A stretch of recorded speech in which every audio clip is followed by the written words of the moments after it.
Since Friday last week, 1 million barrels from the Agbame offshore field off the Niger Delta have been unloaded by ship at the refinery located in Lekki Free Trade Zone in Lagos. According to Dangote Refinery, the next 4 out of the 6 cargo programmed for the supply facility will be supplied by the Nigerian National Petroleum Limited, NNPC, in the next 2 or 3 weeks. The company also said that the final shipment will come from ExxonMobil, reiterating that the refinery has to load 2,900 trucks, has the capacity, to load 2,900 trucks at its loading gantry daily. So joining us now as we look at the prospect and growing Nigeria's economy with refining of crude oil at the Dangote Refinery is Dr. Godswill Ihetu, former Group Executive Director, NNPC Limited, and former Managing Director and Chief Executive Officer, Nigeria LNG Limited. Great to have you, sir. My pleasure to have you here, sir. And I'm to have you with us. Thank you, both. So let's go straight to it. I want to learn from you this morning, and I said that prior to the show. For a refinery that has a capacity of 650,000 BPD, how much supply of crude would you need to be able to jumpstart production, knowing that there's also something called cleaning of impurities when production starts, and that takes quite some amount of barrels of crude? How much crude, marginally, would you need to start real production? That's a very tough question. I want to learn from you, sir. Particularly as I'm not really a refinery expert. But what I want to say here is that, first of all, we've been told that out of that 650,000 barrels, they're going to be starting with 350,000 barrels. And what we have seen in the media shows that, in fact, the products out of that, what it means, because they've received crude, is that they will start commissioning. That's the process they are going through now. And again, from the media, we haven't seen any indication of the first product out there in the market. Because, commissioning will take some time, and we don't know how many Break down days. what commissioning process means for us, sir. What is commissioning? Commissioning. Does commissioning include clearing up the impurities phase? Just break down introducing the crude oil into the system, which includes what you're saying, flushing the system before you now start actually introducing crude oil into the units. That system has to be cleaned from the construction. During the construction phase, there would normally be all sorts of debris in the pipelines, and there will be a process of cleaning them out before introducing crude oil into the units. Because whatever So you use crude to clean them out, and that takes some thousands of barrels of crude? It will take some. It's bound to. So that will go, and the way we have seen it, they've received 1 million barrels, and they're going to receive, well, a little bit of contradictory, but cargoes and barrels are different. They said they're expecting 6 million barrels in this first phase. And as I said, we wouldn't know how much of that will go into slops. That's what they are called. When you clean out, and you're not likely to actually use them for that process, we don't know how much of that will go into that process. Okay, so thank you very much. Now, last week, a number of media organizations, people in Nigeria, had praised this, the receiving of the vessel with oil, with crude oil, saying that it's significant for the oil industry in Nigeria. From an expert perspective, can you share with us the significance of this?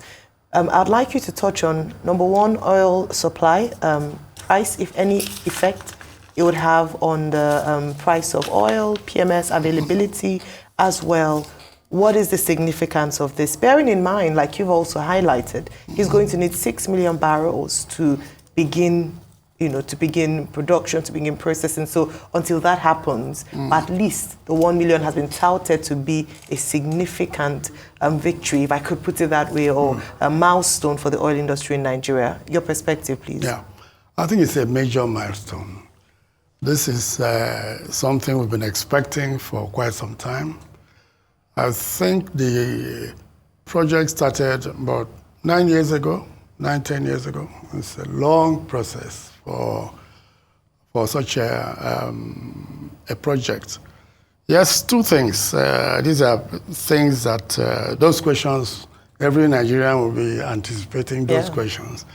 Availability of PMS, definitely when all the units are activated, there will be enough PMS in the country, to supply the entire country. And then, in fact, surplus for export as well. But what we are hearing is that the initial products will be diesel, LPG, and aviation fuels. No mention of PMS. Yes. They've said that PMS will come later. Yeah.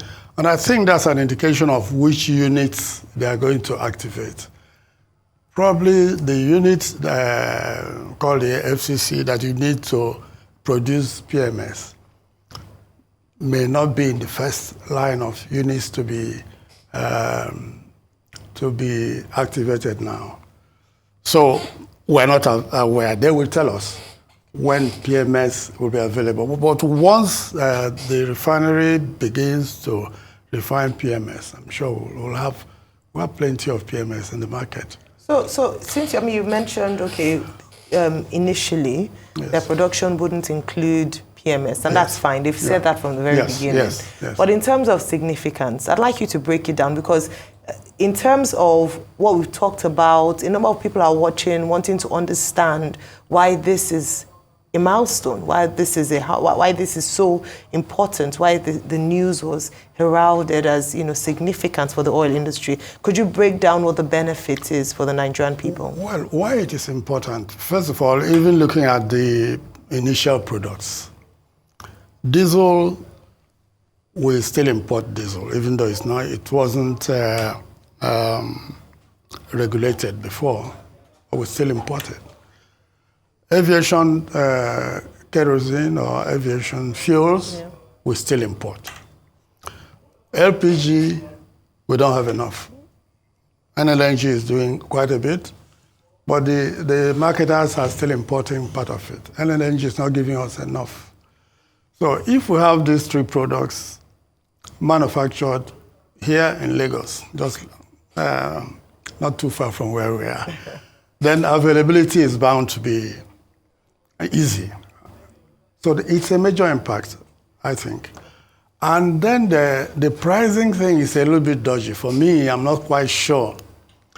First of all, at what price will Dangote be buying crude oil from Nigeria? I guess international price. Because you've seen how they've gone to buy crude from NNPC, really. I will say NNPC because NNPC has interest in all these. We talked about Exxon, we talked about Agbami, whatever. And if NNPC is not able to supply enough crude oil for this refinery, and it's possible because if the other NNPC refineries pick up, they're going to be taking about 400,000 barrels out of whatever NNPC's share, or in the JV. Nigeria may be producing 1.6 million barrels per day, but let's say half of that belongs to NNPC. The other half doesn't belong to NNPC. And that's what people don't know. The other part belongs to their joint venture partners, but they can buy from them. So what I'm really saying is that we can't guarantee that all the products to be refined in that refinery will be produced in Nigeria. Therefore, if they're going to buy crude internationally, they are therefore going to buy it at international price.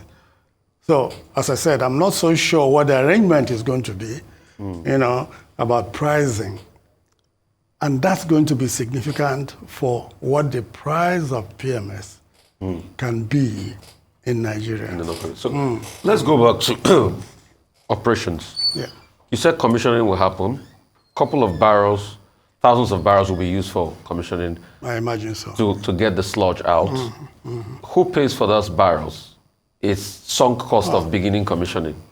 It's the refinery cost. That's it. Yeah, because the seller has sold his crude. Okay, so another question will be, how long does it take for that commissioning, normally to happen before you fire, what's it called, the crude in? And secondly, sustainable delivery. We also how long it took this to even come in the first place. What, the crude oil? Sustainable delivery of crude. How easy is that going to be, or difficult is that going to be? Then you talked about cost, you made mention of cost. Another question I would like to ask is, knock-on effect on ecosystem of 2,900 trucks out of the gantry coming into the ecosystem of a road that is already burdened before now. Environmental impact assessment. Let's talk about those issues. Ooh, three questions there. Yeah. Sorry. The first one really is difficult for me to answer. That's how much crude you need to, for that phase during the commissioning, up to the commissioning phase. Not easy to answer, especially as I declared that I'm not a refinery expert. Yeah.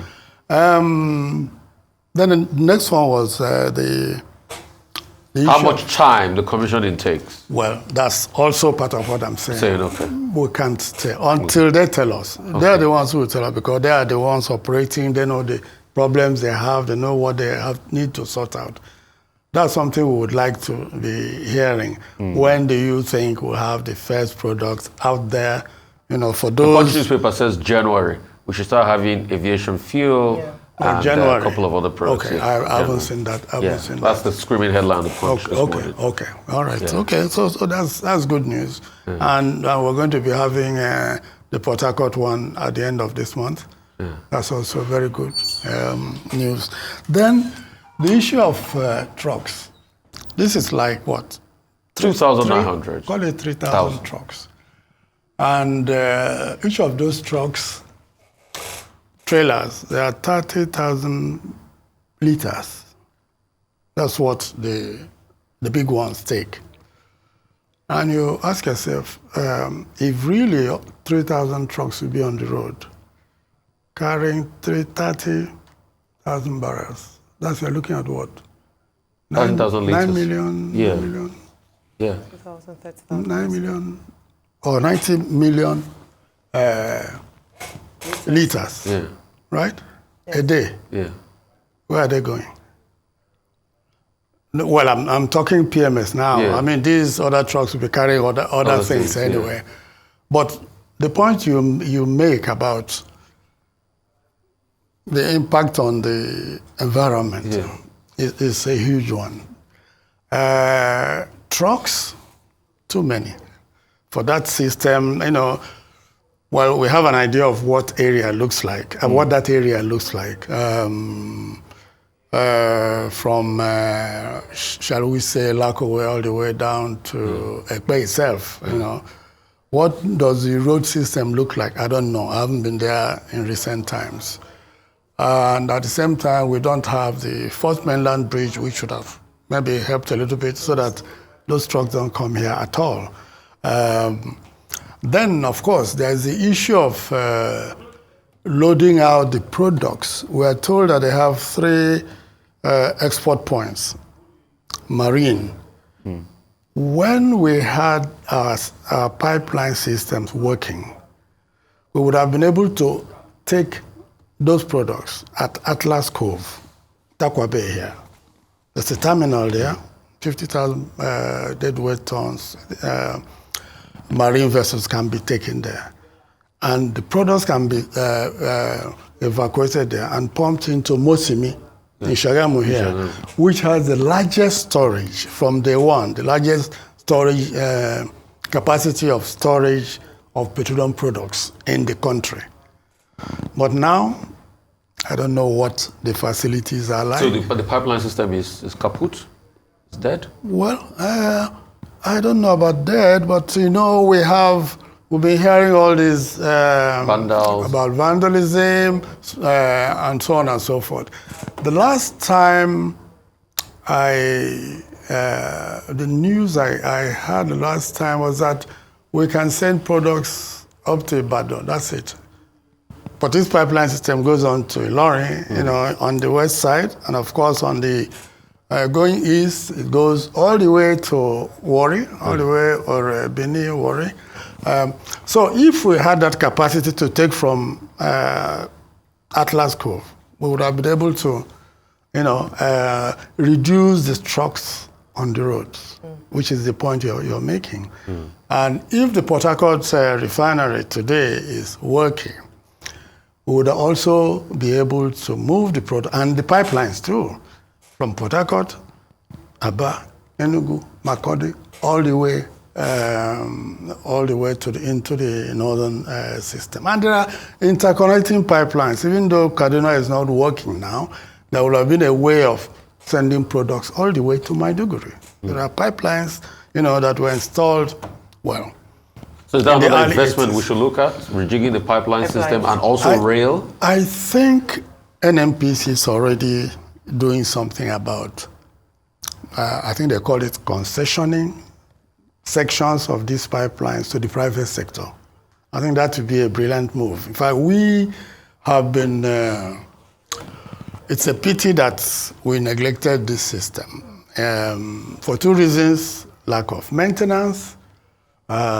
Secondly, vandalism was an issue, because when we talk about, you know, stealing of crude oil, that's not the only problem we have. We also have stealing of products all the way into the north, all the way to Maiduguri, all the way to Guzo, you know, and pipeline is never empty.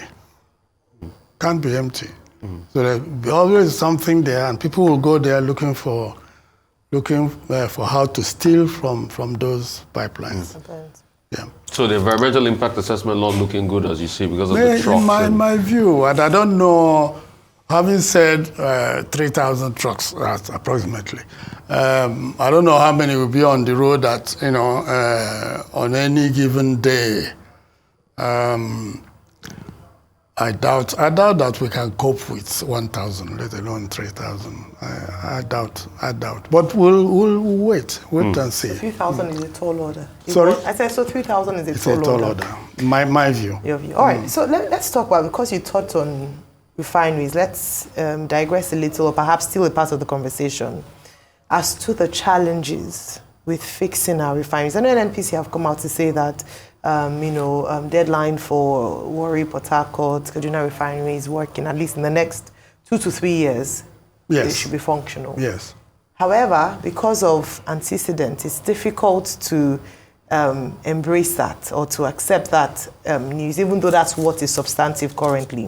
What would you say are the challenges? Because if we don't deal with issues in the past and we welcome new ones, we're just going to repeat the cycle of, even though this is a private facility, I'm sure he's trying to make profit.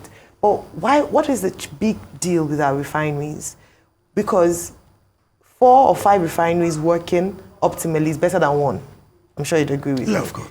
So what is the big deal? Why has it been such a challenge? What is the difficulty? And are you confident, you know, having been at NNPC yourself, that the deadlines or timelines set by NNPC will materialize? Okay, let me talk about the challenges. Okay. Which have been there for 30 years, I would say. Yeah. Because those refineries haven't worked optimally in the last 15, 20 years. The challenge that we had when I was there was the issue of overbearing political government control of the operations. You would say, and that's why I'm optimistic, you know, with the NNPC Limited. I'm hoping that they will have the ability to do what they need to do. In those days, you would say, look, we need, say, 50 million budget for the year. And they would say, okay, manage 30. Right? how can you manage 30? It's like your car. You go, you want to service it, and the mechanic says. Was that a result of lack of funds or just? Well, the government would always want to spread the funds, maybe give you a bit of challenge. I mean, it was like a negotiation, if you like. That was the attitude. At least during the latter part of the military regime, that was the kind of thing we saw. And of course, there was also the issue of government interference in the process of contract awards. Before, well, let me say by mid-1990s, the refineries were able to get their crude, refine, prepare for turnaround maintenance every 18 months or 2 years. It was seamless. Nigerians didn't even know what turnaround maintenance was. But then suddenly, everybody woke up, turnaround maintenance, okay. So it now became something for politicians to be involved in. So maybe 1999, 2000, we now started hearing stories of people not very qualified, but being awarded this contract. But then, probably not just because of being qualified, but probably because of funding also. This process that was established very early on was not followed through. But just like in the pipeline system, it's the same story. Lack of enough funds to make sure that the pipeline routes are kept clear.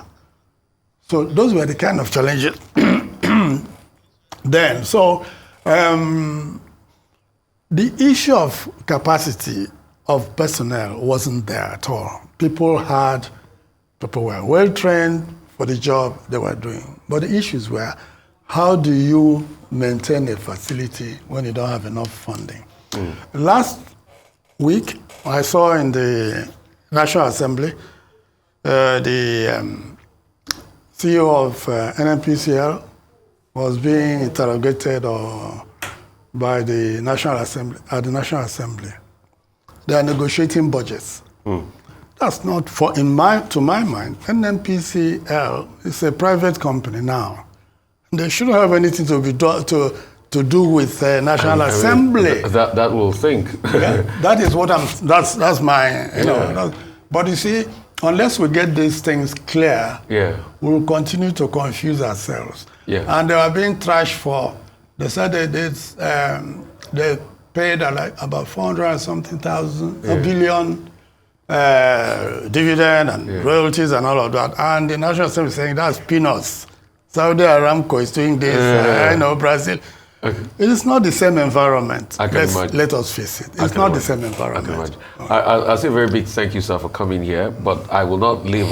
We have to go to the next guest now. But before we go, yes or no, do you think this new refinery will reduce price of products for Nigerians? A lot of Nigerians are asking that. Yes or no? As we wrap up. I think it will be marginal. Marginal. Okay. Marginal reduction. All right. Well, thank you so much.